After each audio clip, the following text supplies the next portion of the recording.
Hi, and welcome to More Than a Refresh, a podcast about data and the people who wrangle it.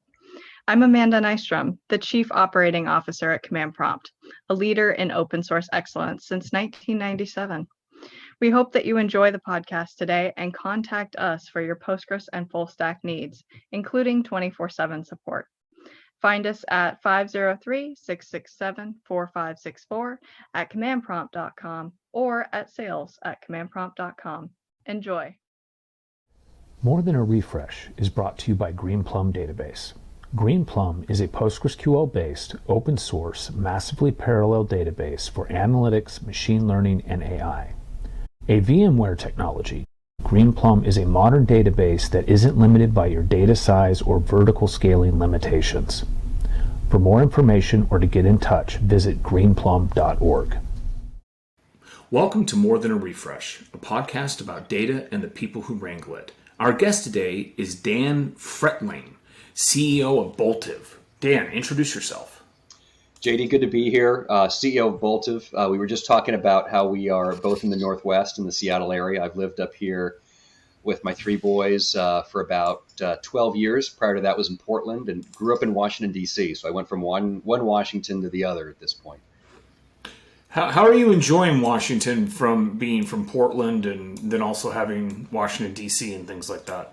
For me, it's we settled here for a reason. It's the best of all worlds. I think, like we're in the summertime right now, and I've never had better summers. And I've lived in Boston, Minneapolis, D.C., as I said, Chicago, L.A., Portland, overseas, and we get the best summers up here. Now, you kind of pay for it in the winter, but that's good. I mean, I don't mind the gray. The gray actually kind of grown on me. Actually, it's funny you bring that up. Last year, we took a 13-week road trip and visited 30 states. And it was during the fall. And in the entire fall, we only saw 2 days of rain. So we chased the sun the whole time.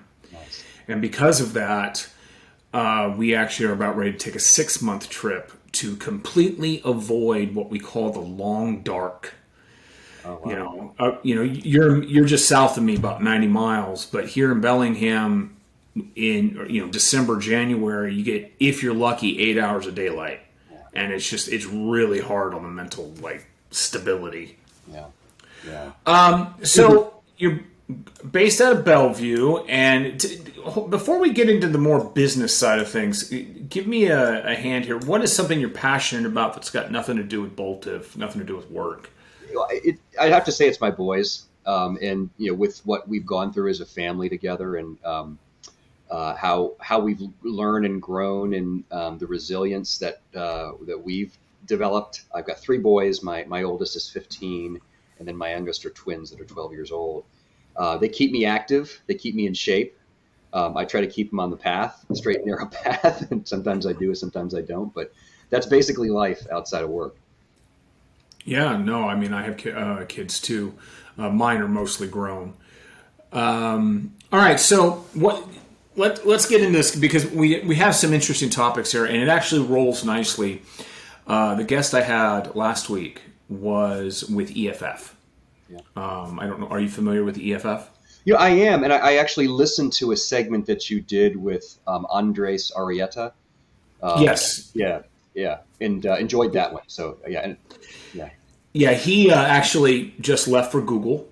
And so we had, if you want to jot a note or think about it or whatever, we had the co-founder of PGP who works at the EFF, and he heads their engineering team. So things like Privacy Badger are a result of his vision. So this rolls nicely into what you do. So give us a little bit of your background. What's the vibe there? Yeah. So, I started out with kind of a normal career. Went to undergrad at Northwestern and went to business school after that, and got into sort of got a business of all stripes with a little bit of a focus on B2B. And then somewhere along the way, I had the good fortune of joining a company that had a real mission behind it. It's called G2 Web Services. It was an independent company at the time. What I loved about that company and what I've carried forth today is working in a mission-based business is so different than working in just a commercial enterprise. At G2, the business was about finding bad actors. finding the bad actors in e-commerce, the fraudsters, the scammers, the sellers of illegal goods. And in fact, when we started that business, it was the worst of all things. It was those that were peddling in child pornography. And at the time when that business started, you could buy that material with a credit card. So the business started to identify that and help the banks stamp that out. And so that company's had a role in eliminating that category, illegal drugs online, not completely, but making a big dent in that. Pharmaceuticals without a prescription, illegal gambling and scams and hate content of all different stripes.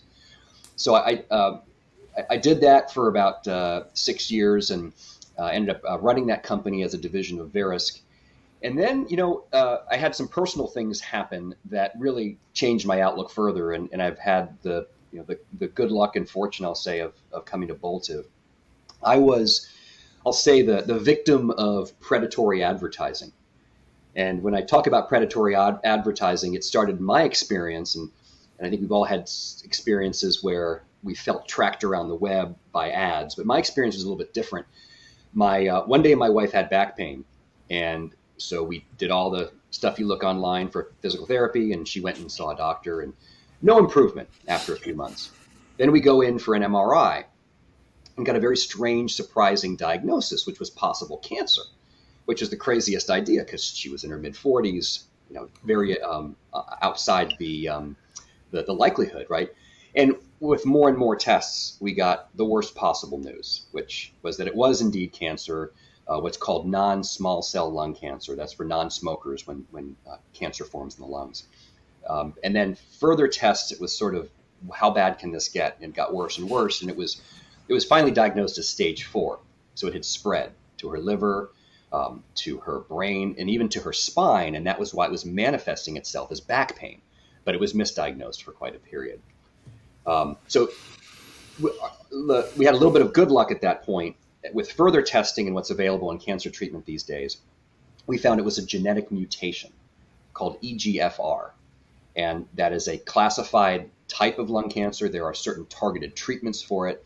And so we got many, many more months as a result of that diagnosis. All the while, where we're getting all this diagnosis information and trying to process all of it, what do you do? I've never had cancer in my life or in my family before, so I was voraciously researching on the internet. And I didn't realize this, but as I was going to various sites and studying up on what the causes and treatments were, I was being profiled based on my browse history. And so what happened after that, when I wanted to get away from cancer and I went to check sports scores or read the news, I would see these cancer ads following me where I went.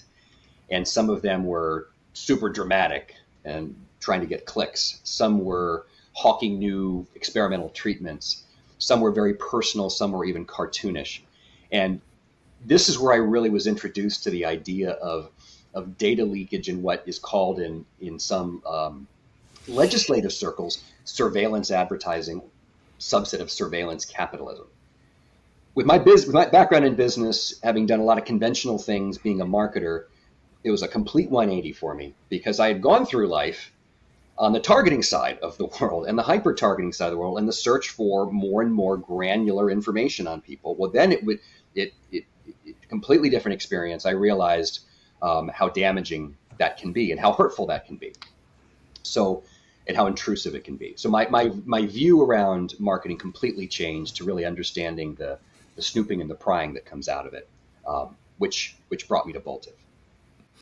So that's interesting to me because, most people know of this behavior even if they don't understand it, right? So I go to Amazon and I search for whatever, lithium battery. And then, unfortunately, I bounce over to Facebook because that's where my mother is. And I start seeing ads for different kinds of batteries. And in some ways, that's a good thing, right? In terms of it allows it to keep certain things at the forefront of your mind from a business perspective. It helps increase possibly the buy. But on the other hand, in your situation, we're talking about, you don't need to be reminded, right? Mm-hmm. We already know this is a bad thing. And you really got to start wondering where that data is going, because you called it data leakage. And I think that a lot of people don't realize. Well, here's an example. Law enforcement can't necessarily access certain private data about you. However, law enforcement can buy that data from Facebook. Yes. And therefore subvert that law. Yes. And the reason I bring this up is that you brought up, illegal drugs, something that you helped stamp out. I don't think there's any ever stamping that completely out. But better than, it was, I'm sure. Yeah. So, over the course of your career, you said, more data, because you're in marketing, right? And the more data you have about your people, about your potential customer, the better you can target products and services, hopefully get a higher buy rate, things like that. But now you're flipping the narrative a little bit, right? Why? We know why, because you experienced this issue with your family. But what is it to you that beyond that? What is it that makes it bad the way that it works now? Well, let me answer that. But first, I think your comment on law enforcement's very interesting and very topical. That data brokers, and Facebook's a little bit different than a data broker, but sometimes they actually do act as a data broker because the metapixel sits on web pages, sits on 33 of the top 100 U.S. hospitals, and it actually collects and shares health information with Facebook, which in some ways can be interpreted as being a data broker, but that law enforcement can sidestep the Fourth Amendment to illegal search and seizure by going to data brokers and requesting information. And that's going to become a bigger issue today because of the overturning of Roe versus Wade and the Dobbs decision. Because one of the best ways, best in quotes, to identify if someone is contemplating or has engaged in or has had an abortion is to look at geolocation and to look at their search history. And those are the sorts of things that data brokers can collect and that can be subpoenaed and can be used in court against people. And so there's a big debate going on about that right now. The role of data brokers and how their information that's collected passively sometimes can be subverted by law enforcement. But I think, you asked a complex question there. And I think one way that I can give you my perspective, if you like, JD, is where this has come from and what I see as the core issues around data privacy online. Is that a good way to go, or would? Let's just go down that path and we'll see how it unpacks. Okay, great. So there's a long history of why privacy has become a more top of mind issue. But one of the interesting, I think, observations was back in 1994, which was around when the first display ad was run, I believe by AT&T at the time. But in 1994, a Netscape engineer created what is largely today known as the first cookie, which was a well-meaning intention to remember visitors that had gone to web pages and if they put items in their carts, right, which is a usability and a very positive thing to not have to reset that.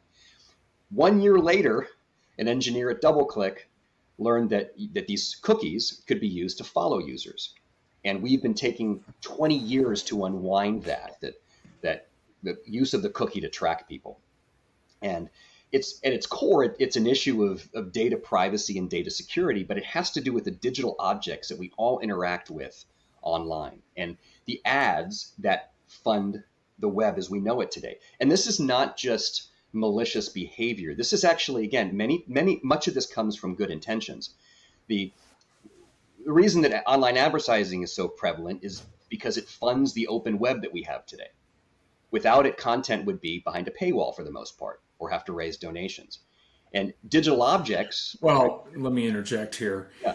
All the good content, all the content you can rely on, all the content that is not lying to you is still behind paywalls. Okay, so let's keep that in mind. I mean, the reality is that if you got your medical advice from Facebook, you are likely killing yourself one way or the other. And that's just because Facebook is, and I'm not trying to pick on Facebook. They're just the easy target. Other advertising driven organizations, they're making the open web, as you put it, it's not open. It's just that the product is the person using the keyboard or the screen at the time, right? It's a little bit. A lot of people don't realize that if you're on the internet and you're getting it for free, in terms of you're not putting up a credit card, then you are likely the reason what they want. They want to know more about you. Yeah. And I think that's spot on. That's correct. But many people are happy to make that trade-off. Many people are unaware perhaps of where that data is going. And that's what's changing today, is that the awareness of what's being tracked in people and how that data is being used, where people were previously blissfully ignorant of it, now they're painfully aware of how it can be used against them. But it's not just ads, it's also digital objects, right? The objects that sit like analytics trackers on web pages, which Google Analytics was ruled illegal under GDPR in Europe. And so different parts of the world view this differently. But those enable commerce, right? The analytics trackers and other things are what enable things to be bought and sold, and in some cases for prices to be low. But all of the things that we're talking about, JD, are actually sharing data and violating rights when you really get down to the core of it, and at high scale. So internet ads are transacting at auctions that are 250 billion times per day compared to 15 billion stock trades per day.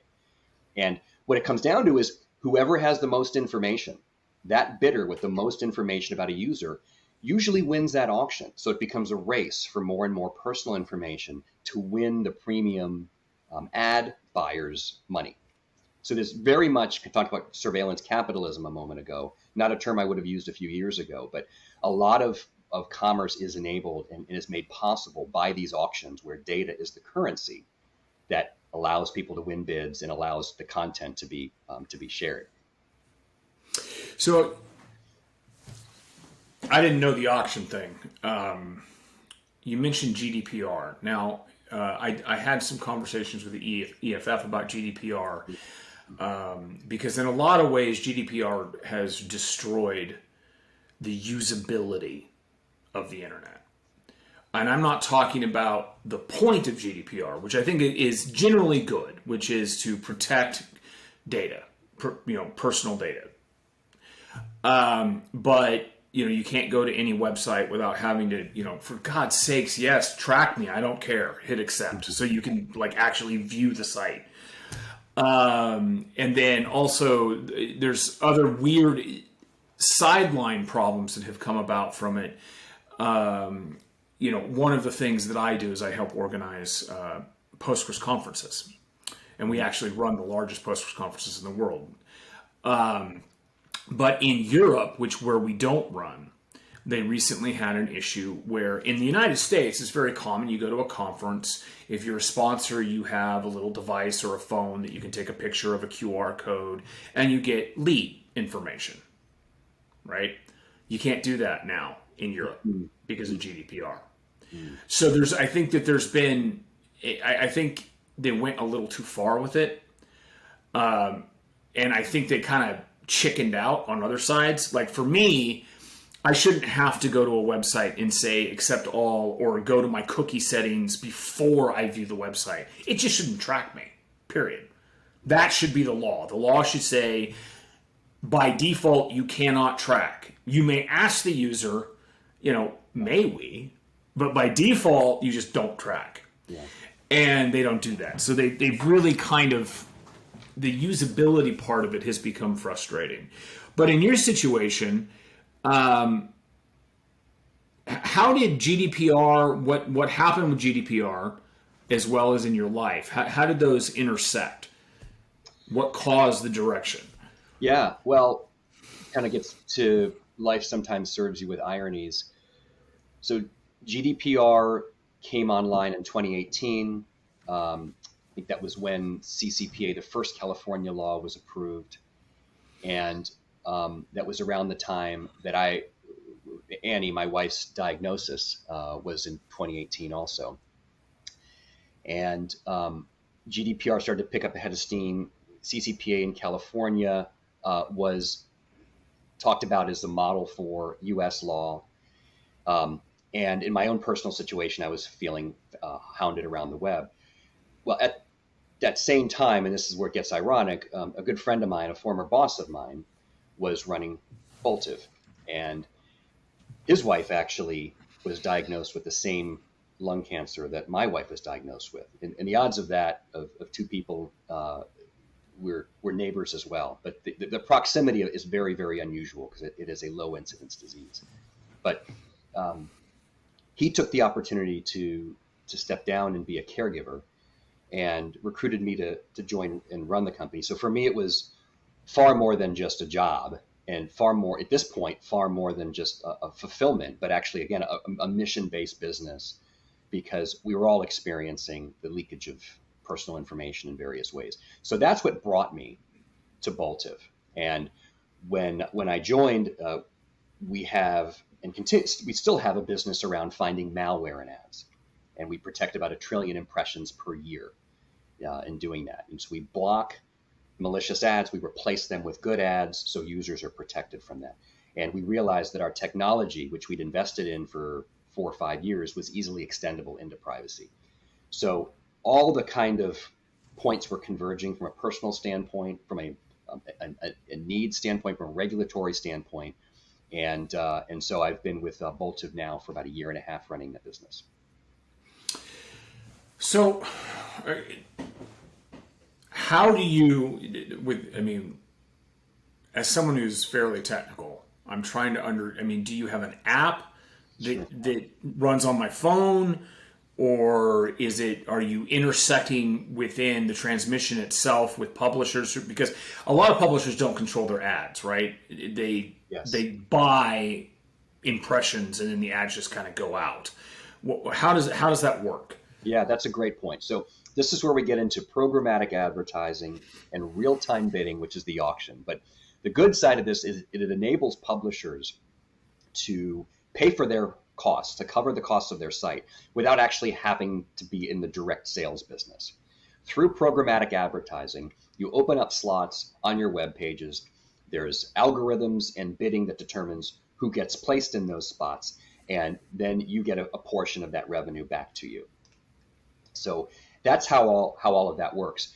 And the way our technology works is, in this realm, think of it as secret shoppers for privacy.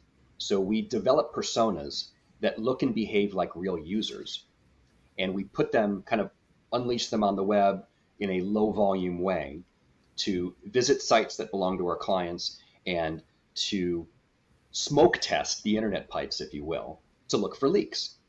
And what's inventive about this is that because these are synthetic individuals, the data is also synthetic. So any data leakage doesn't violate any laws, but it operates the way a smoke test would. Before you put a flammable gas through a pipe, you smoke test it, you see where the leaks are, and they're in a sort of innocuous way, you know what you need to repair.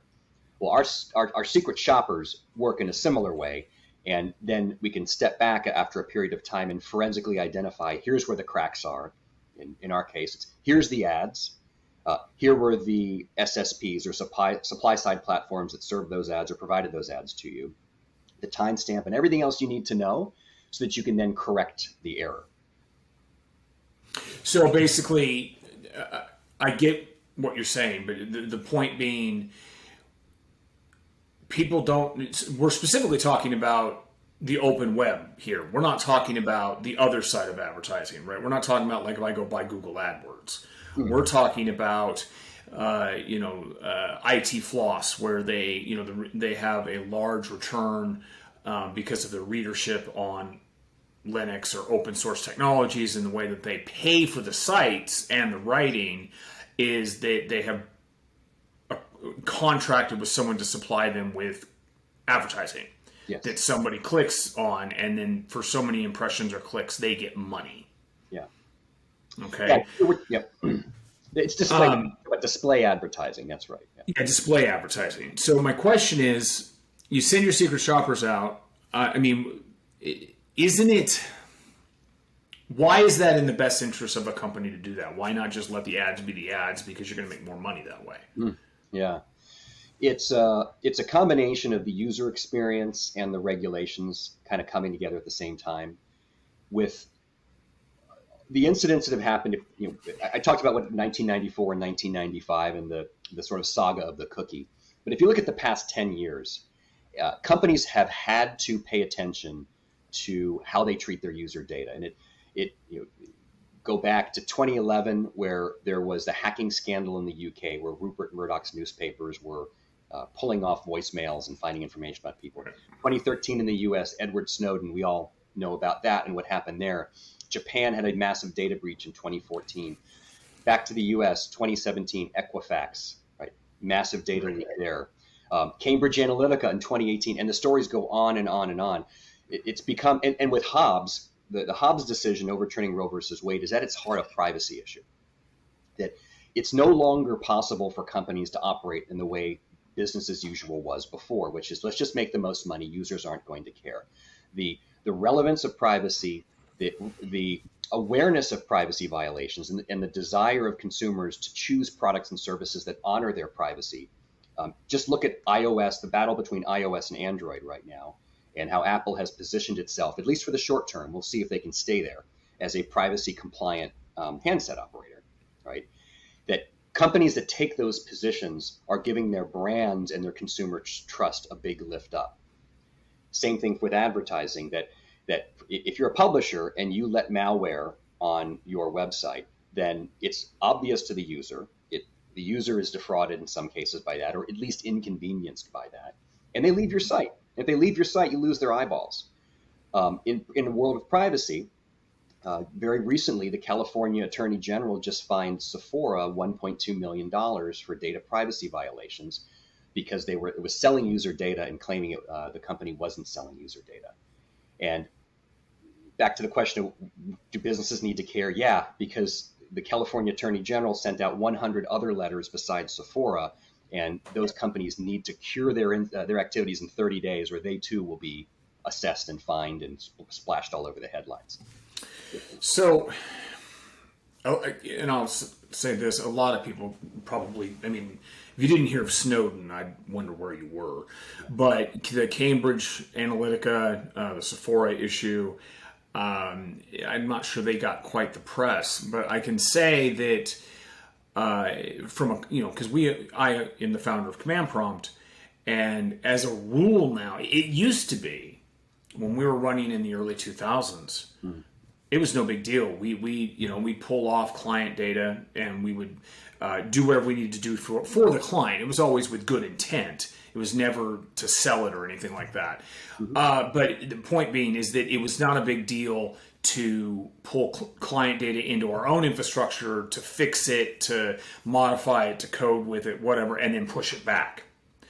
Well, now, as a matter of policy, because of insurance and how ridiculous that's gotten, we refuse to pull client data into our infrastructure. If client needs us to debug a problem, diagnose whatever, we make them provision resources within their environment, within their accounts, for me to do so, right? So we will go and we will work with this data, but only in their infrastructure. Similarly, someone like an Amazon, with AWS, Amazon Web Services, they won't touch your data. They tell you go call a consultant. We don't want anything to do with this.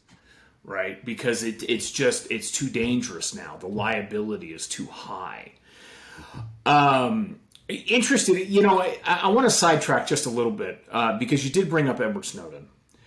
And of course, I'm kind of curious, what is your philosophical bent on his data leak? Was he a patriot? Was he not a patriot? Was he,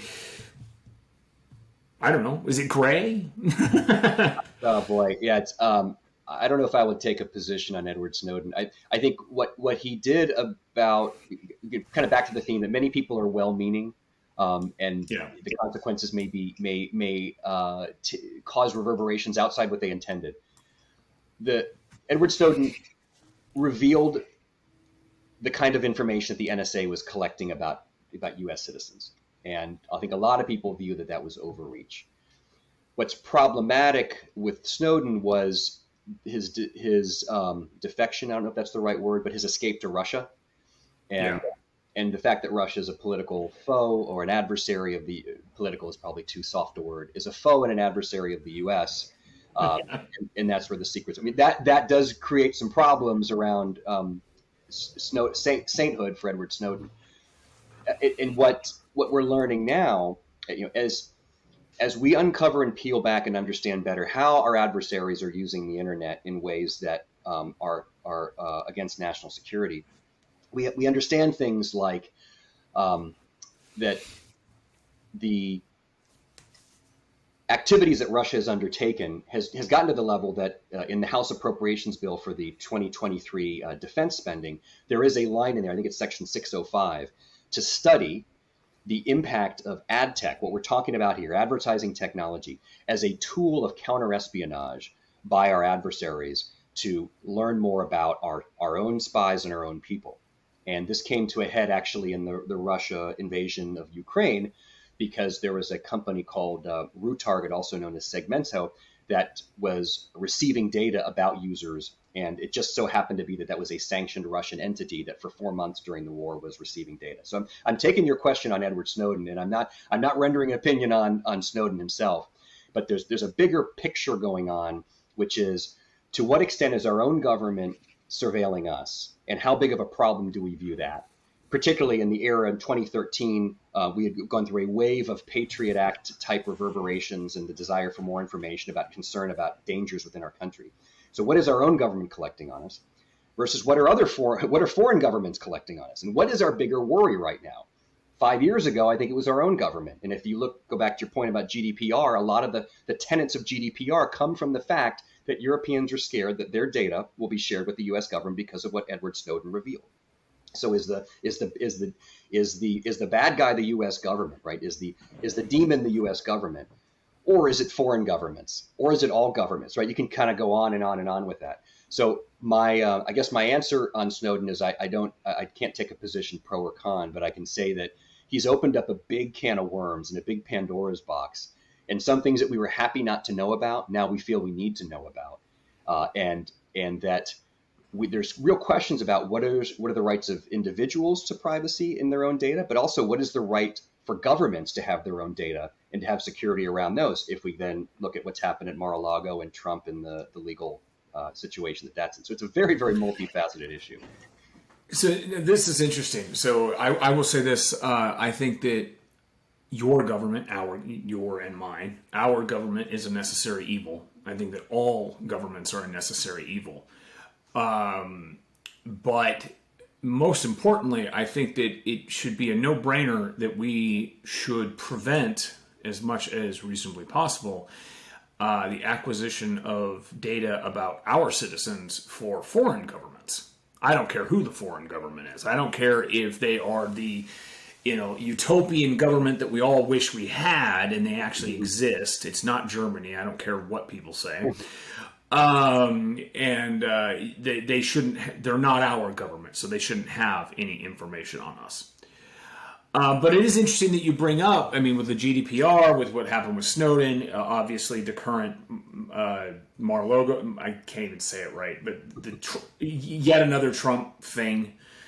I don't care who you voted for, but I'll say this. I will, regardless if you like Biden or not, at least the news isn't always about what the hell did our president say this time. I mean, it's just... I lean libertarian, so I kind of don't like anybody that's ever in office. But at least I can wake up in the morning and I don't open the news and be like, Jesus Christ. It's just... Facepalm, yeah, what happened next? Yeah, that's right, All right, so you brought up malware and advertising. And maybe this is just... So I don't run into this problem. Because being who I am, being in the internet industry as long as I have, I mean, I've been doing this.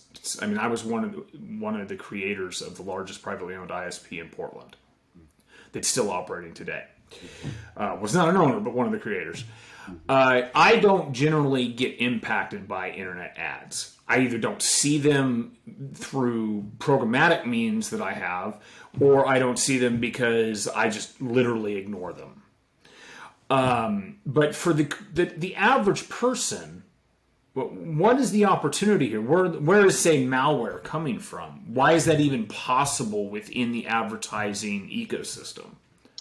Yeah, internet ads are another mechanism or channel to deliver scams, is what it comes down to. And because they're digital and because of the technical aspects of an iframe, you can control that iframe on a browser and do all kinds of things with it and serve things to people that it would be much different than if it were telemarketing, right? A phone call unsolicited, right? Or direct mail.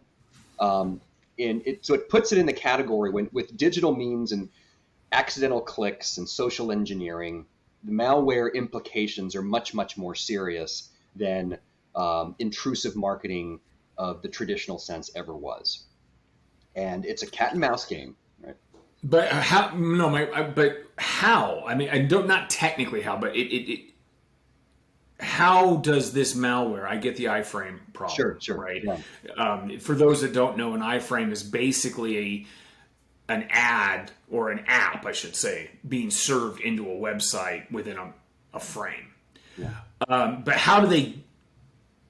I mean, we know who the bad actors are, right? I mean, are you? I mean, they're not sitting. This isn't, Joe Troll and Birkenstocks eating Doritos in the basement serving up ads, right? You said they go to auction. I mean, are we talking about a Chinese company that is advertising directly to citizens in the United States, and because it's not because it's a Chinese company, but because it's out of country, they can serve whatever they want? Is that the kind of idea here? Or, I mean, I guess, is there regulations around this? Yeah, around the malware side, I don't think we don't come across regulations very much. It's much more terms of service and what companies consider to be their user experience. So one form of malware is a malicious browser extension where an ad tricks you into downloading something, installing it on your browser, and then there's data of yours that's being siphoned out and your browsing habits are being shared. Another is a redirect, an ad that takes over your screen and says you're the 1 billionth Google user, click here to win your prize, right? I've seen that, yeah. Right, you've seen that. And so it's somewhere between inconvenience and real hazard, right? Because if you download something, a Trojan or something, install an app on your computer not realizing what you did, then it could turn into the worst form of malware or ransomware. So it can be delivered through ads. It can also be delivered through email. And that's just the nature of how technology has given sort of wings and legs and speed to scammers wherever they are in whatever part of the world they're operating from. Because extraordinarily lucrative. In my last business, the amount of money you could make in Eastern Europe as a hacker, a black hat hacker, as opposed to a white hat security professional, was many, many times more. You could make much more of a career, and it was very enticing for just the monetary aspect of it. I can't argue that. I think that, not even speaking about this problem, but a very real problem for companies like mine, being that we're a boutique firm, 20 people, right? Is the amount of compensation that a Google or an Apple or an Amazon are now paying for people like me. I've seen very good people go to the dark side because it's really hard to turn down that check. I mean, and we're talking, those three, between Microsoft, Amazon, Google, and Facebook, and Apple, they have completely rewritten the rules, or not the rules, but the metrics in which you can find qualified candidates because of the amount of money that they can spend.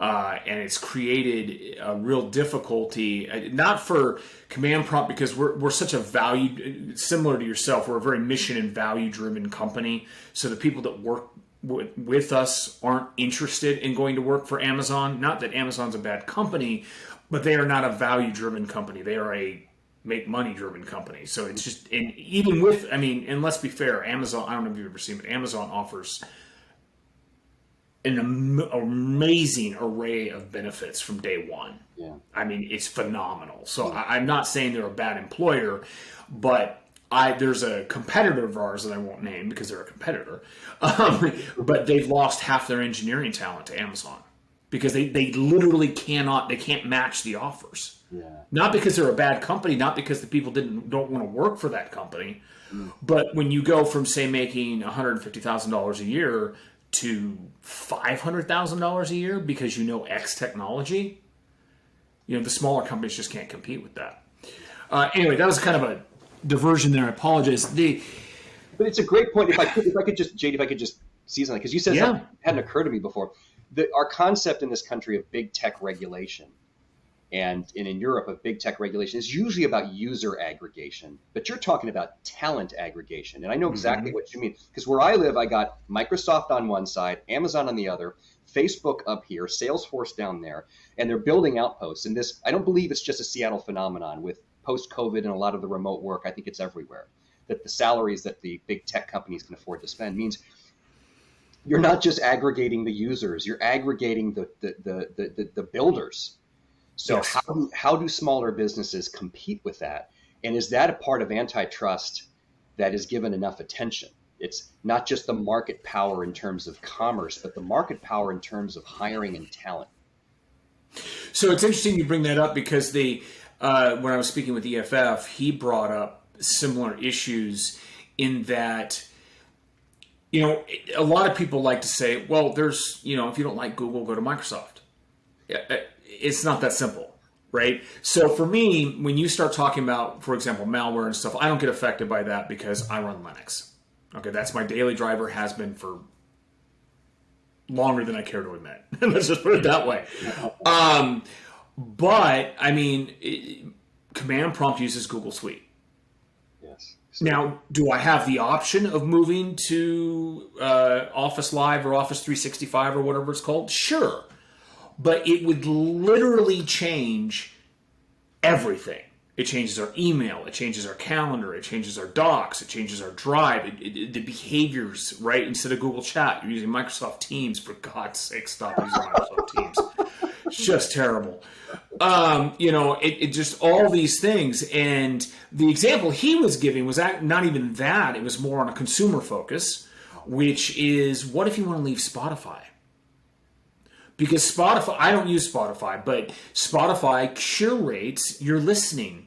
It learns about your taste, your behaviors, and, even, I don't know how far they go, but I have no doubt that they track the fact that, okay, when John logs in at 8 a.m., he's looking for jazz, but when he logs in at 4 p.m., he's looking for hard rock. And so the lists will change, and you've got your favorites and playlists and all this thing. You can't just move over to Amazon Music or Apple Music or whatever. You're stuck.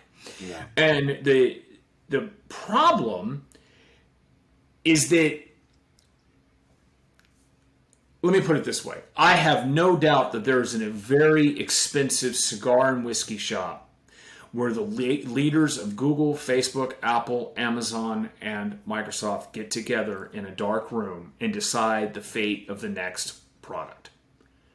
Right? I have no doubt that happens. Maybe it's on a golf course, maybe it's on a yacht, whatever. But they are now so big that it benefits them to create a narrative of, we have competition. But they don't. Mm-hmm, mm-hmm. There's only 4 or 5 firms. That's it. Yeah, that's an oligopoly. Right? Is it? Yeah. Just like, a lot of people think, well, I get my news independently. No, you don't. It's like 5 to 7 companies own all the news, or like 90% of the news outlets. Yeah.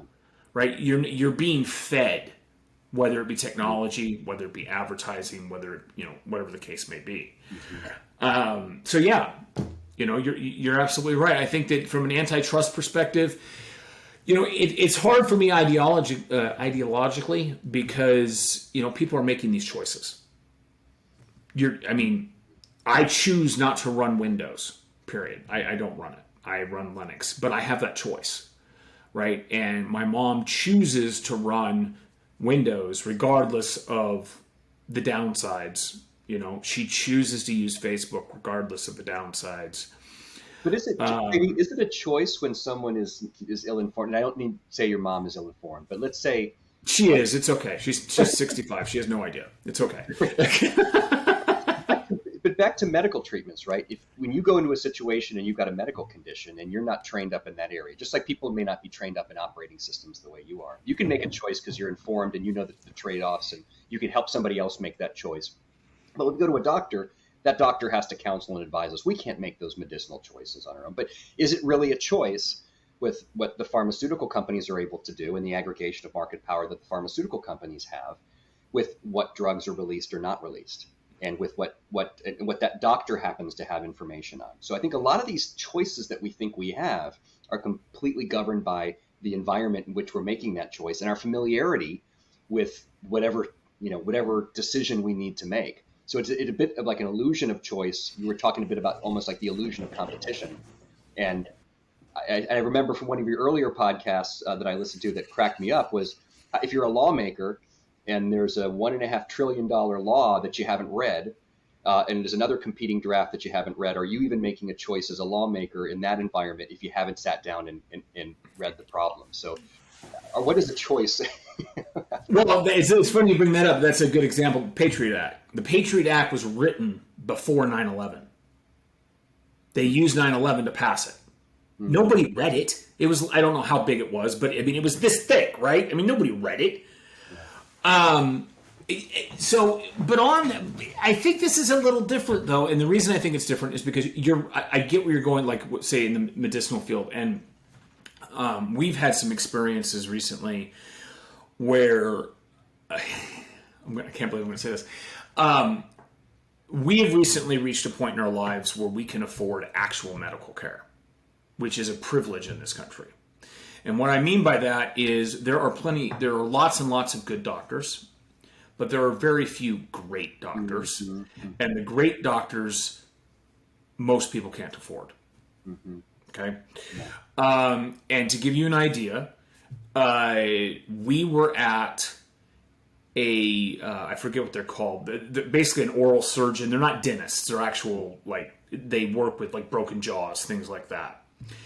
And this doctor he's in Seattle, he is amazing, actually didn't diagnose, but diagnosed my wife with a chronic illness that had nothing to do with her jaw.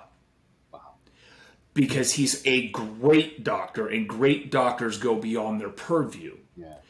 And this led us down the path of Ehlers-Danlos syndrome, hypermobility, fibromyalgia, and all these various different things, trying to figure out exactly what's going on. Because honestly, the amount of doctors that don't actually know what they're supposed to know is even more phenomenal. But I mean, to give you an idea, this doctor's so great. He was checking out her jaw, and then he said, "You've got a disc in your neck that's out. I'll recommend a chiropractor." Right? And he's a jaw doctor, right? How do you even know that there's a disc out in my neck? But it's because he recognizes that everything's connected. That's the type of doctor he is, right? So if you have tingling in your foot, in his mind, the first thing isn't a circulation issue. In his mind is, I wonder if something's going wrong with the spine. Yeah. Right? That kind of thing. Yeah. So the point, but going back to what we're talking about in the same vein, you say, do we have a choice? Well, all the information we're talking about, the information about what Facebook does, the information about what Google does, it's all out there. It's not hard to find. It's not hidden. There's no Machiavellian, cabal they're point blank. We sell your stuff because that's how we exist. Right? I mean, they don't even try and hide it. Mm-hmm. So from that perspective, I think that there is a certain level of choice. Mm-hmm. But in terms of antitrust, I do think that the rules need to change a bit, right? I remember Microsoft being convicted of being a monopoly. Doesn't seem to have hurt them much, has it? Right? Yeah. I mean, if you're a monopoly, if you are convicted of being a monopoly, the punishment should be so severe that you don't just keep doing what you're doing. Right now, they're a better company than they were. I'm not arguing that. I've done a lot of work with them. Their entire, their ethics and their ideology around people has become much more healthy. But still, it didn't seem to do much to them, right? Yeah. Well, it did for a period of time. Interestingly, I think America loves comeback stories, right? Robert Downey Jr. That's true. Right. The fact that they took their licks, right, and whatever punishment you can argue wasn't sufficient, but they paid the price. And they had a lot of distraction, and it hurt them in their markets. But then they came back as a company that, if you were to compare Bing to Google, I think most Americans would choose to view Bing as the underdog and Google as the close near monopolist, right? So the script flips at that point for Microsoft. Well, I think the better statement would be Bing what? Bing who? Yeah. Nobody uses Bing, right? I mean, yeah. But you're right. I was going to say, the point about choices, and the medical example is really interesting because you gave the example of a fine oral surgeon in Seattle that went outside their straight lines and actually diagnosed something that is presumably making your wife's life better because she's getting yes. properly diagnosed. The opposite side of that, back to my cancer story, we're in Seattle. We had access to this great medical treatment. But there's people with lung cancer all over the country. And if you happen to live in a rural area where they don't have the same knowledge about the EGFR medical condition, the genetic discrepancy that I mentioned, you're stuck with whatever information served to you, and you have to make your choices on treatments based on whatever served to you. And so I just lay that out as a choice. Choice is what the illusion of choice is. We're making a decision based on what's being presented to us at that point in time in that environment. And that's where the flaw is. Back to privacy, because you raised the point earlier, and GDPR and how it's busted the usability of the web, in my terms. Those cookie banners that pop up and say accept or reject, right? We think we're making a choice, but what we don't realize is the dark patterns, and I'm going to take us in a slightly different direction if that's okay, but the concept of dark patterns and manipulation that exist in user interfaces. So the classic example is you see that cookie banner, it pops up, and there's two choices. You can accept cookies or deny cookies.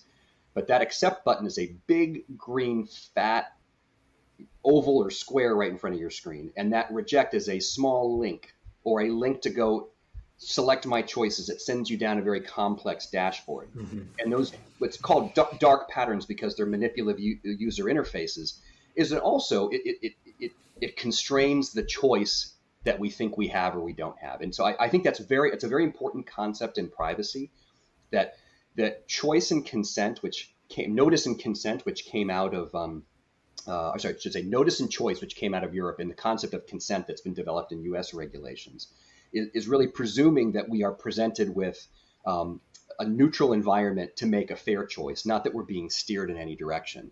And what I'll say further to that is, the concept of dark patterns is extended by what Boltive has discovered, which are dark signals. And a dark signal is when you actually elect a choice, but that transmission gets lost or garbled down, kind of back to what I talked about several minutes ago, down the chain of the technology providers that are supposed to honor that signal. And so it's like the telephone game. When it passes through 5 or 3 or 2 intermediaries, it's lost and the user's choice is no longer known. So I think a lot of the different themes we've talked about, to me, comes down to, well, we think choice is a good thing. We want to be able to make good choices, but choices is always subject to the channel and the environment that it's presented to us. And that's where regulation, with a libertarian mindset, I think this is ironic that I'm kind of trying to convince you that regulation is a good thing. But this is where I think regulation can really help individuals by trying to just level the playing field a little bit when choices are being made. Medical, technical, whatever. So, in my defense, I do absolutely understand the need for regulation. It's more of I call myself a left-leaning libertarian. Okay, so I'll give you an example. I am 100% pro environmental regulation. And like one of the things where like I have some really hardcore libertarian friends that I just have to shake my head at because they like to go off on, there's no reason for the government to own all this land. Okay, we're talking about national parks and BLM and all that. And I'm like, well, actually, yes, there is. There's very good reasons. Bureau of Land Management, not Black Lives Matter, that BLM. Right? That is correct. Bureau of Land Management. and national forests and all that. I mean, there's very good reasons for that, and I understand that. It's interesting. You brought up the ability to make a choice, but you make a good point, and I think your point is to actually be able to make a choice, you have to be educated in what you're actually choosing, right? Yeah. And I think that a lot of people, especially people who live in areas where there's a higher level of education, there's a higher level of fluency. There tends to be kind of this ceiling, not even a ceiling, but like a glass floor where you're looking down through it, and you don't realize that you're looking through a floor, but everybody else is looking through a ceiling. Right? They can't get there for whatever reason. Maybe it's a rural area, like you said. Yes. Whatever the case may be, and it's important to recognize that that we don't necessarily, even if we could have the information, we may not have the ability to process that information, which means we can't make that choice.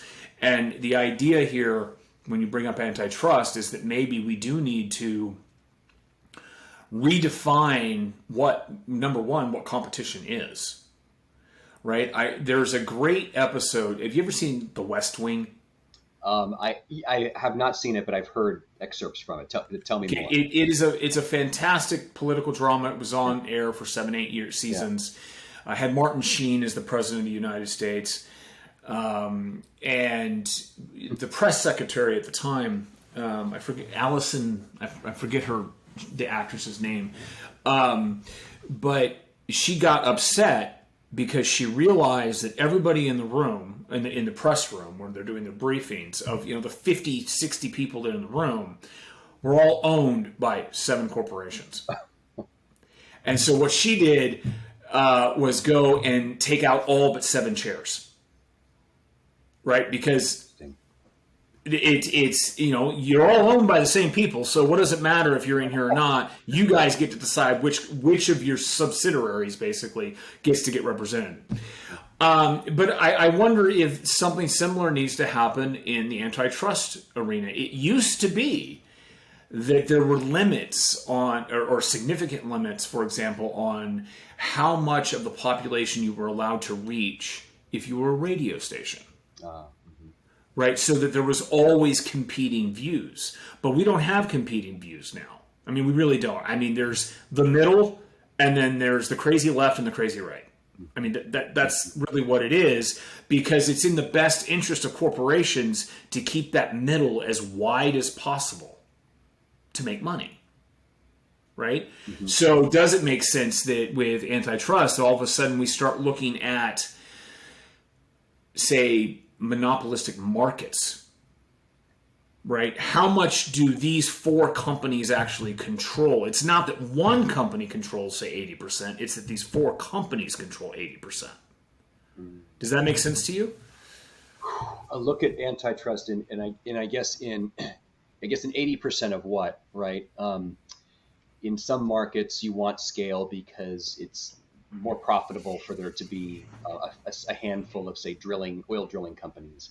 But in information sharing, it can be very harmful. I guess I would say that I've seen more divergence of political opinion since news has become more money-making and has been viewed as a more money-making line of work to be in. I started my career as a journalist.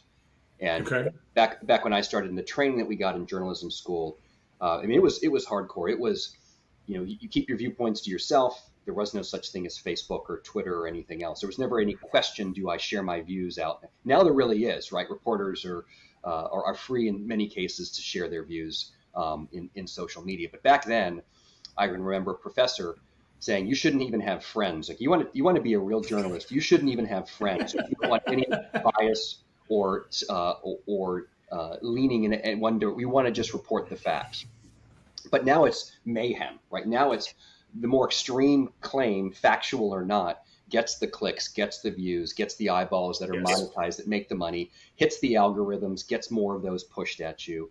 So I don't, I don't even know that it matters how many corporations there are, because if the same corporation maximizes its profits by having extreme right, extreme left, and middle views all competing with each other, because then they'll aggregate more users from different political stripes, and they'll get more arguments, and more arguments is more clicks and tweets and shares and posts and likes and all of that. That turns social media and those other platforms into addiction. So in a way, I guess I'd argue that antitrust isn't going to make a difference. The only difference it would make is that platform large, or are there multiple platforms, I guess. And if there are multiple platforms, maybe there's a slight argument that there'll be less bias. But I don't know, because even if there was one platform, your profit maximizing move is a divergence and a heterogeneity of viewpoints so that you can get the most user time. Okay, so you said something. You said addiction, which I do. As someone who raised 2 teenage daughters, I can tell you that social media is evil. As someone who doesn't like to overregulate, if I had the choice, if you are a minor, you cannot be on social media legally, period, the end, for a number of reasons, not the least of which you can't enter into a contract until you are 18. And by signing terms of service, whether it's an accept or deny, you are entering into a contract. So the whole premise that they're even legally allowed to be on Facebook now is false. It's very frustrating. Okay. But even from let's follow the science. We've heard that term because of the pandemic. Everyone screamed, follow the science, follow the science. Well, let's follow the science. You are an adolescent until you are approximately 25 years old-ish. That means that your brain is still malleable, forming, and you can be demonstrably improved or destroyed through the behaviors of yourself and others and what you are exposed to. Yeah. And yet we allow the future as a whole to be on social media. TikTok. And TikTok is the worst. It's terrible. I mean, look, I'm on Instagram. That's because I love French bulldogs. Okay? I like to watch French bulldog videos. That's why I'm on Instagram. That's it. But the damage that we are doing scientifically, I mean, there's been study after study now that shows, especially for young ladies, the disastrous results that can happen because of social media. Yeah. It increases depression, it increases self-harm, it increases eating disorders, all this stuff. And yet we're like, here, have another screen. Oh, I'm sorry. Your phone is 5 years old? Let me buy you this new $1,000 phone so you can not interact with people, but you can interact with a like button. Yeah. It is attacking vulnerable populations in that extent, because in your late teens and early 20s, your frontal lobe isn't fully developed. You don't have a full concept of how neurochemistry, or an understanding of your own neurochemistry in your brain. And the same could be said about gaming for boys as social media for girls. But the amount of burnout that happens in your dopamine receptors through that kind of exposure makes it very hard to engage in anything else. So the addiction kind of can trap you in the way that gambling will. But what's interesting about social media, which makes it, I think, worse in what you're describing, because now you've got this captive audience and you can send other manipulative messages. There's a concept of individuation versus identification. And this is where my marketer self and my privacy self would completely disagree. The concept of individuation is picking someone out from a crowd and treating them or manipulating them differently, even if you don't have their personal contact information. Whereas identification is those things, but you're tying attributes to someone with an identifiable contact name, like a name or address or email. And the sort of knives come out by marketers saying, well, we de-identify our targets. We don't know who they are. But we don't de-individuate people. And that's what the privacy response is. As long as you can individuate people, you can exploit people if you know their likes, their fears, and their politics, and you don't need to know exactly who they are. You just need to know how to reach them and the association of attributes around them. And social media gathers that kind of like and behavior and friend network and response to other messages like nothing else, which was part of the effectiveness of Cambridge Analytica on Facebook and the Trump campaign back then. But the laws and the regulations, which are interesting, California's laws are very squarely in the individuation camp, where something is viewed as personally identifiable if it could reasonably linked indirectly or directly with a household or consumer, and you don't need to identify that person. And so I think as a former marketer, I would argue vehemently against that, to say, no, we anonymize people, we de-identify people, that's privacy enhancing and that's privacy protective. But having seen the other side and understanding the privacy point of view, that's clearly not enough, because you can manipulate and steer and guide and even foment reaction without ever knowing a person's contact information. And social media is a hotbed for that. So you've said something a lot through this conversation, and that is privacy. Okay. And privacy means a lot of things to a lot of people. And you brought up the Roe decision, mm-hmm. and things like that, in regards to privacy. So if it were up to you, how would you regulate data or privacy, or how would you make that work so that, if possible, does everybody win, or is there a defined loss that's going to happen on one side? Mm. Yeah, that's a great point. I guess one point, I don't have a clear answer in my own head, because I'm still figuring this out, and I'm not one of the bright minds that can set policy. But conceptually, I would lean more towards individuation over identification. The other thing is that I think we got to recognize that the way of business as usual for the internet for its first 2 decades is a different Wild West era. That back when there was even an argument as to whether you could regulate the internet at all, right? That means for many, many years, that was the point of view. No, it is a free regulation and law-free zone. And that was just accepted. Well, we're never going to go back there. You can't operate the way we have over the past 20 years. What I would like to see is for consumers to get more of a vote now about how their data gets shared. I would like for the regulations to ensure that the technologies that we rely on are actually fit for purpose. Because as I mentioned earlier, what Boltive has discovered is that over a third of the time, consent management platforms and their connections end up losing the consent election completely. And while going through that, though, JD, we shouldn't get ourselves in a position where we're concentrating more power in the hands of big tech as it is today. Because if you look at the origin, even 30 years ago, of the internet, when it was AOL and CompuServe and those walled gardens of the 90s, mm-hmm. It was actually a viable internet model. I mean, it could have worked. We were lucky in that change blossomed and we broke into the open web, and those companies aren't really around anymore. But it could swing back, and we could find ourselves in an oligopoly. And data privacy actually could cause that. The data privacy regulations could disproportionately burden startups and small businesses if they're not enacted properly, and concentrate power in the hands of big tech.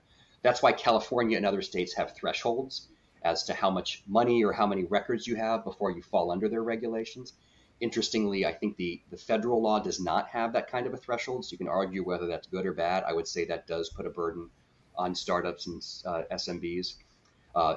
California had an open comment period last week, and one after another, chambers of commerce, minority-owned small businesses, interest group after interest group said that the privacy regulations would threaten the businesses of a lot of independent minority-owned businesses.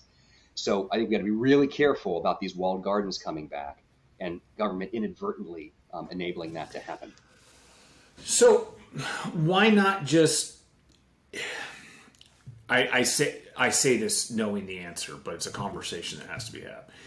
Why not just no track? You cannot track people.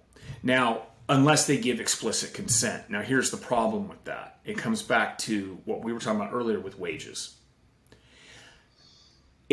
A lot of people, I would say most people have a price. And it would not take especially a larger company, like you said, we need to be careful of these larger companies that have the money, to say, look, we don't track you, but if you let us track you, we will give you X. And people are going to be waving their arms saying, I'll do it, because they don't actually understand the implications of what they're doing. Right? I don't think people, when I talk to people about these issues, just normal Joe Blow people, the common response is something along the lines of, why do I care? Why does it matter? My life is not demonstrably worse because of this. In fact, they would argue in a lot of ways it's demonstrably better. For example, I don't need to figure out what fridge I'm going to buy because Facebook's already telling me what fridge to buy. Right? That type of thing. And, he's not with Amazon anymore. He's actually the CTO of MongoDB. But he did a keynote at a conference I ran, and one of the things he said, and this isn't a quote because I don't remember the exact words, but he basically said that convenience is the future. And the problem with that statement, you've got boys, I'm sure, have you ever seen Wall-E, the movie Wall-E? Yeah. Okay. Remember, the humans in that movie were fat, soda drinking, lounge, 24/7, right? And when they finally got back down to Earth, because Earth was once again inhabitable, they were teetering because they'd never been on their feet before. That, and people, when you say, "Was that where you want to go?" People say, "Oh, it'll never get there." It's already there, right? If we have to do a study that shows that you can cut 15 years off your life because you don't get out of your recliner, we're already there, right? And as a man who's very, very quickly approaching 50, I can honestly say it is a mental force that I have to say, get off the couch. Because I like my couch, man. In one hand, I got a beer. In the other hand, I've got a controller, a remote, and I got a couch. But, you have to get yourself off of that. But again, the convenience is key. So do you have an answer for that? I mean, what is it? Why is convenience the future? Because I would agree that that's at least where it looks like it's going. Yeah. Part of it is which demographics do you survey? Because you raised the point of age, which is fascinating, right? And I'm back to privacy now on this point. Yeah, please. There's a choice on privacy, right, in terms of convenience versus protection. But the older you get, the more protective you are of your privacy. In general, that's what the AARP survey has shown. That's what other surveys have shown. And the younger you are, we have more skeletons. You have more to worry about. You have more life experience. You know more. The younger you are, the less you care. What could possibly go wrong if they're tracking me? And hey, it's kind of cool if they're tracking me because I'd love my life to be up on the big screen. Yeah. But it changes with age, and it changes. And I think that's because it's information. I don't think it's just life perspective and skeletons in the closet. Although you raise a good point. I think it's experience. And the more experienced we are, the more we learn that privacy is not something to be tinkered with and traded off for convenience. The other aspects, Wall-E, that's a choice between an active life or a less active life. And we'll all draw our own lines there. I can't really, I think that's also an information issue, but most people don't want to hear about health information because it just depresses them. Right. They'd rather just go on and enjoy life and take their time. But with privacy, I do think we have gone through a one-way door, and we have stepped into kind of the curse of knowledge here. And we really realize what's being traded about us, that there are codes for health conditions and there are codes for political beliefs. And these codes are attached to profiles about us, which could be personally identifiable or could just be individually identifiable. There are codes for sexual preference. There's codes for ethnicity. These things live attached to us, attached to our households. And if we realize, well, here's a good experiment. Take a look at Facebook. And I'm not really on Facebook. So a friend of mine showed me this. You're off Facebook activity. Go to Google and choose manage your activity and see how much information is collected about you off property just by your geolocation and the things that you've tried and the things that you've searched. And you might think twice about whether you really worry about being tracked or not. So as we start to wrap up here, do you think that we,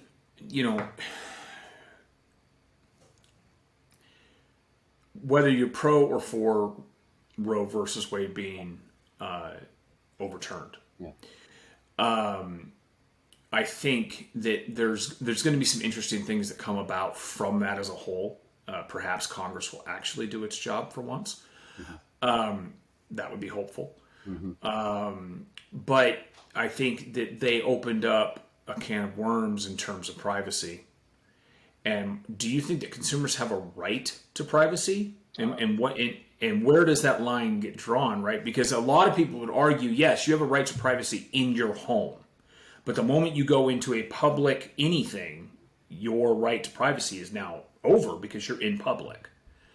So do you think we have a right to privacy, and what is the sphere in which that privacy exists? I mean, that's a great question. Well, do we have a right to privacy, and what does that right mean in the technology era that we're in? So from a legal standpoint, and I'm no lawyer, I have no legal background, but I understand that there was a case in 1965 before the Supreme Court called Griswold, like Clark Griswold from the from Vacation movies. But the Griswold case established that there wasn't a specific right to privacy, but there was an implied or inferred right to privacy from, I think it was the first, third, fourth, and fifth, not the Second Amendment, but the first, third, fourth, and fifth amendments, that there was an implication in there that there was a right to privacy. And so therefore, in that case, it was about contraception and families being able to buy contraceptives without the government getting involved.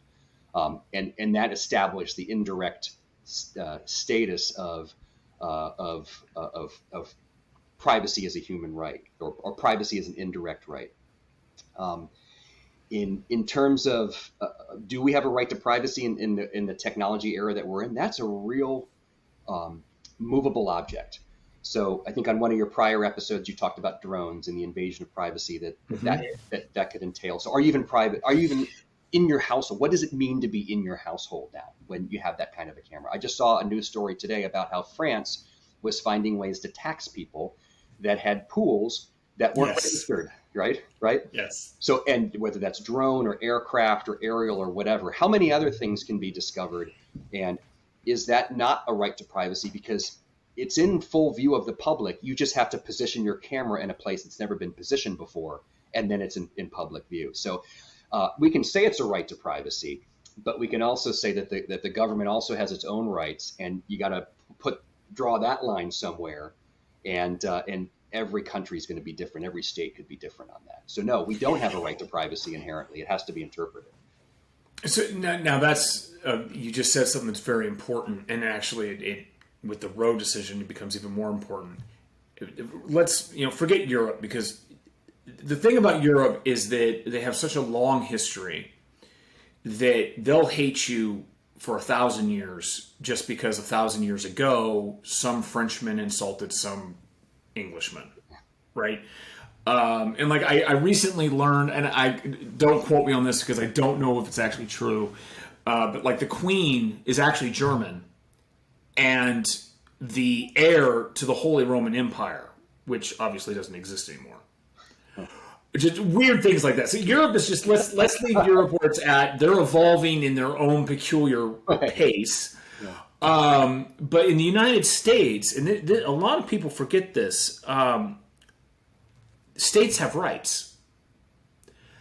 The federal government is meant to be small. Now it's not, obviously, but it was created in a vein that it would be limited and small, and that states would have their own rights, and each state therefore has its own culture. And you can see a lot of this in if you take a New York versus, say, a Washington State. New York is, although Washington's getting there, New York is very authoritarian. They love their laws, even when they continually get slapped by the Supreme Court for them being not good laws. They still, I mean, my favorite is it is now illegal to buy whipped cream if you're under 21, I think it is. Okay, and that's because people, kids are huffing they're trying to get high. Yeah. Kids don't need whipped cream to get high. They can get high any number of ways. All you've done is make life more difficult. Whereas in Washington has this weird, and you live here, I'm sure you've seen it. We have this left, progressive, but also deeply libertarian kind of culture to us.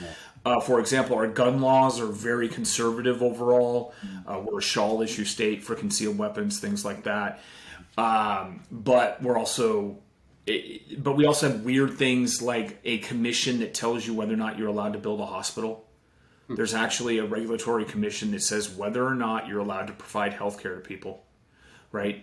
That type of stuff. And they do weird things with controlling which insurance companies can be here and things like that.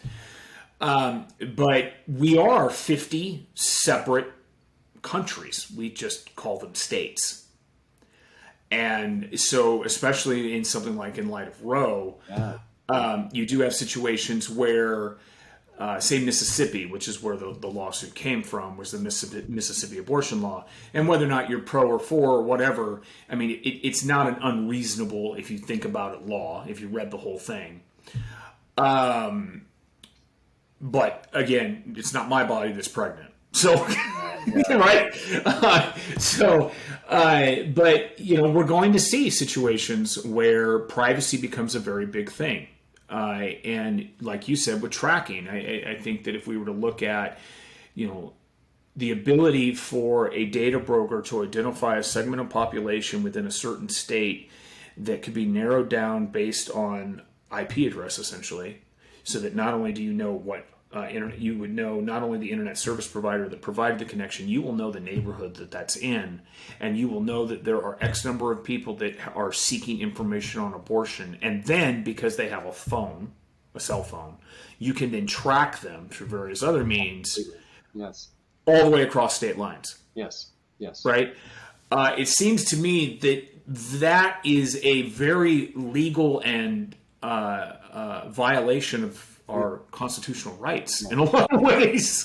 Yeah. Well, on top of that, there's, again, I'm not a lawyer, but I understand under HIPAA laws, there are requirements for certain health organizations to retain records for 5 to 7 years, somebody's health information. And all that can be subpoenaed at 3 years down the line, whether the statute of limitations happens to be on any crime that you're accused of.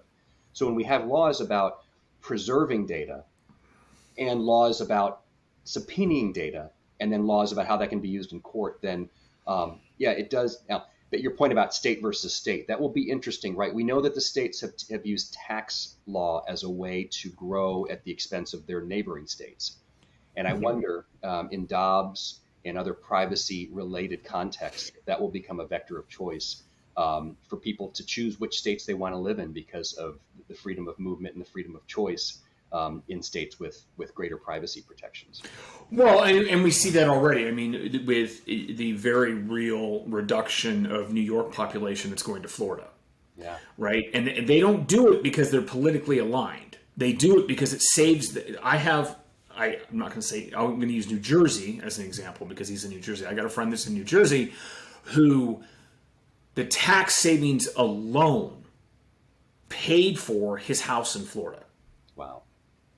Right? So he's like, see ya, wouldn't want to be ya, right? It's not that he didn't love where he lived. He actually very much did. But you end up in an environment that is so destructive from a taxation perspective. People are, no matter what, if you live in a neighborhood that has a terrible school and you have children, and you have an opportunity to use grandma's address, and because you use grandma's address, they're going to go to a good school that doesn't have metal detectors and doesn't have gangs. I don't care what your ideological bent, political bent, whether or not you want to make the world better, you're going to send your kids to grandma's school. Yeah. That's just the human condition. That happens every day. People make kids every day. And California is having a similar exodus to Oregon and California and Nevada. First it was businesses, now it was people. It's very challenging, and it's very challenging for these states. Even states that try to, I think California would argue it's a state where freedom is prized and it's more liberal, and there are certainly more privacy protections. But there's all kinds of reasons, economic and otherwise, where people make their choices about where they live. So you're right, the divergence of law, and that's the patchwork, maybe to bring this back to privacy, that's the patchwork we're experiencing in the U.S. right now. We have the California privacy law, and we have the Virginia privacy law going live January 1st, 2023. We have Connecticut and Colorado going live July 1st. We have Utah going live December 31st. There's 29 states that have started the process and passed some sort of law in some chamber. We're going to have a patchwork where it's a lot harder to figure out what line to follow. when there's slight differences, because these are not uniform laws. There's slight differences between every state. Mm-hmm. And that's right. Is that a good thing? Is it good for states to have different laws? Well, if you're a business that's operating across borders, the answer would be no, because the compliance costs end up being high. But if you're a states' rights believer, then such decisions should be made locally. It's a tough call. Well, it is tough. I mean, the way taxation has changed, it used to be that you would just because command prompt consults all over the world, right? And in the United States, for a long time, we only paid taxes in a specific area, and now we're starting to have to file taxes in different states just because we have a customer there. Yeah. Right. Yeah. All right. Well, with that, this has been More Than a Refresh, a podcast about data and the people who wrangle it. Dan, thank you very much. It was fantastic. Thanks, JD. Really enjoyed it. Thanks for having me on your show. This podcast is hosted by JD, Command Prompt founder and Postgres conference chair, and is produced by me, Lindsay Hooper, director of events at Command Prompt Inc. Command Prompt provides Postgres support, professional services, custom development, and community leadership. Since 1997, we've focused on providing just excellent service, custom tailored to your organization's needs. We'll see you soon, wherever you get your podcasts.